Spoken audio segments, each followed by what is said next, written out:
To start making that, I'll first of all turn on the heat. About 3 tablespoons of olive oil. I'll add 1 bay leaf, cumin seeds. Since the cumin seeds are sizzling, we will also add chopped garlic, green chilies, onion. I'll also add some ginger juliennes,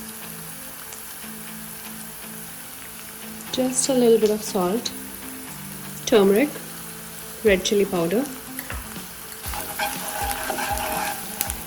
tomato paste. We'll add green bell pepper. We'll remove this bay leaf from it now. Now we'll add garam masala. And here we have boiled chickpeas. Now I'll add rest of the salt to it. We'll cover it and let it cook for a minute. It's about a minute now. This looks good, and to this I am going to add chana masala. So white chana sabji or chana masala, whatever you want to call it, or chickpea masala is ready.